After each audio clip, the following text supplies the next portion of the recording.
নমস্কার। আজকে এটি খুব গুরুত্বপূর্ণ বিষয় নিয়ে আলোচনা করব। এটি হয়তো আপনার অথবা আপনার পরিবারের কারোর সাহায্যে লাগতেই পারে। ধরুন আপনার অথবা আপনার পরিবারের কোনো ব্যক্তির কোনো ব্যক্তিগত ছবি কোনো ভুল মানুষের হাতে চলে গেল এবং সেই ছবিটি খুবই তাড়াতাড়ি ভাইরাল হয়ে যাচ্ছে এবং এর ফলে আপনি আপনার ব্যক্তিগত মর্যাদা এবং সম্মান হারাচ্ছেন। এই মুহূর্তে আপনি কি করবেন? এই ভয়ঙ্কর পরিস্থিতিতে আপনি কি কি স্টেপ নিতে পারেন বলে দিচ্ছি, মন দিয়ে শুনুন।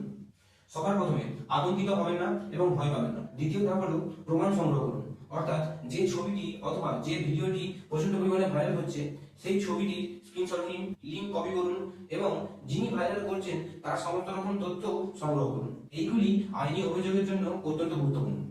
এরপর national cyber crime reporting portal এর লিঙ্কে যান, লিঙ্কটি ডেসক্রিপশনে দিয়ে দিলাম এবং এখানে নতুন ব্যবহারকারী হিসাবে নিবন্ধন করুন। সেখানে অভিযোগ পূর্ণ করুন।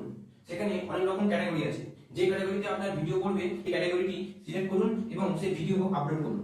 সেখানে ঘটনার বিস্তারিত লিখুন যে কি কি হয়েছে, স্ক্রিনশট, লিংক, ছবি সব রকম সেখানে আপলোড করুন। সেখানে কন্ট্যাক্ট ডিটেইলস দিয়ে সেই ফর্মটি আপলোড করুন।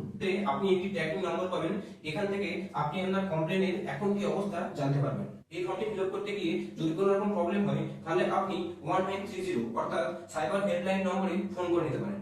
এই পোর্টালে গিয়ে আপনি নিয়মিত ফলো আপ করুন, দেখবেন যে 24 ঘন্টা কিংবা 48 ঘন্টার মধ্যেই আপনার সমস্ত ভিডিও অথবা ছবি সব ডিলিট হয়ে গেছে।